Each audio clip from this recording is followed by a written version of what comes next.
ഇന്ന് പരിപ്പ് പായസം ഉണ്ടാക്കാൻ ഒരു കൊതി തോന്നി കേട്ടോ. അപ്പോൾ പരിപ്പ് പായസം ഉണ്ടാക്കിക്കൊണ്ടിരിക്കുകയാണ്. അപ്പോൾ ഞാൻ പരിപ്പ് കുക്കറിൽ വേവിച്ചിട്ട് ശർക്കര പാനി ഒഴിച്ച് ശർക്കരയിൽ വിളയിച്ചുകൊണ്ടിരിക്കുകയാണ് കേട്ടോ. അപ്പോൾ ഈ ഒരു സ്റ്റേജ് ഇമ്പോർട്ടൻ്റ് ആണ്. അതായത് വെള്ളമൊക്കെ വലിഞ്ഞ് ഈ ശർക്കര അങ്ങനെ അബ്സോർബ് ചെയ്ത് പരിപ്പിലൊക്കെ നന്നായിട്ട് അബ്സോർബ് ചെയ്തിട്ട് ആ ഒരു വിരകി എടുക്കണം. അപ്പോൾ ഈ ഒരു സ്റ്റേജിൽ നമുക്ക് മധുരമൊക്കെ നോക്കാം. പാകത്തിന് ശർക്കര പാവ് നമുക്ക് ഒഴിച്ചു കൊടുക്കാം.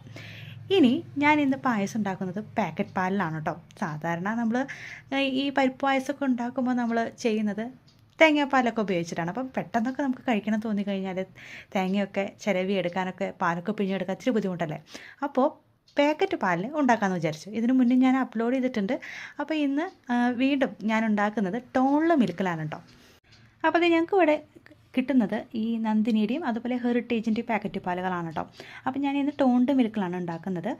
അപ്പോൾ അതേ ശർക്കരയൊക്കെ നന്നായിട്ട് വറ്റി പരിപ്പൊക്കെ നന്നായി കുറുകി വന്നിട്ടുണ്ട് കേട്ടോ. ഇനി നമുക്ക് പാലൊഴിച്ച് കൊടുക്കാം. അതിന് മുന്നേ ഫ്ലെയിം നന്നായിട്ട് കുറച്ച് വെക്കുകയോ 1 മിനിറ്റോ 1-2 മിനിറ്റ് അല്ലെങ്കിൽ ഓഫ് ചെയ്തിടുകയോ ചെയ്യാം. നന്നായിട്ട് തിളച്ചുകൊണ്ടിരിക്കുന്ന ആ ഒരു പാവിലേക്ക്, ആ പായസത്തിൻ്റെ കൂട്ടിലേക്ക് പാക്കറ്റ് പാൽ ഒഴിച്ച് കൊടുക്കരുത്. അപ്പോൾ ഒന്ന് ഫ്ലെയിം കുറച്ച് ചൂടൊക്കെ ഒന്ന് ചെറുതായിട്ടൊന്ന് ആ തളയൊക്കെ ഒന്ന് കുറഞ്ഞ ശേഷം നമുക്ക് പാക്കറ്റ് പാലൊഴിച്ച് നന്നായിട്ട് മധുരമൊക്കെ നോക്കി അതിൻ്റെ ഒരു പാകത്തിന് ഒഴിച്ചു കൊടുക്കാം കേട്ടോ. അതിൻ്റെ ലൂസാണ് കൺസിസ്റ്റൻസി ഒക്കെ നോക്കി പാകത്തിനുള്ള കൺസിസ്റ്റൻസിയിൽ നമുക്ക് പാലൊക്കെ ഒഴിച്ച് ഒന്ന് ഇളക്കി ശേഷം നമുക്ക് ഫ്ലെയിം വീണ്ടും ഓൺ ചെയ്യാം. എന്നിട്ട് ഇങ്ങനെ ഇളക്കിക്കൊണ്ടിരിക്കുക. പലരും പറയുന്ന പ്രോബ്ലമാണ് പാക്കറ്റ് പാൽ ഉണ്ടാക്കുമ്പോൾ പിരിഞ്ഞു പോകുന്നു എന്നുള്ളത്. അപ്പോൾ ഞാൻ ഉണ്ടാക്കുമ്പോൾ എനിക്ക് ഒരു പ്രാവശ്യമൊക്കെ അങ്ങനെ ഉണ്ടായിട്ടുണ്ടെങ്കിൽ കൂടി പിന്നീട് ഞാനത് ശ്രദ്ധിച്ച് ചെയ്യുന്നതുകൊണ്ട് എനിക്ക് അങ്ങനെ ഉണ്ടാവാറില്ല. അപ്പോൾ ഈ പാലൊന്നും പിരിഞ്ഞിട്ടില്ല, അത് തിളച്ച് തുടങ്ങി. ഒരുപാട് പിന്നെ പാക്കറ്റ് പാൽ ഇട്ട് ഒഴിച്ച ശേഷം ഇട്ട് തിളപ്പിക്കരുത്.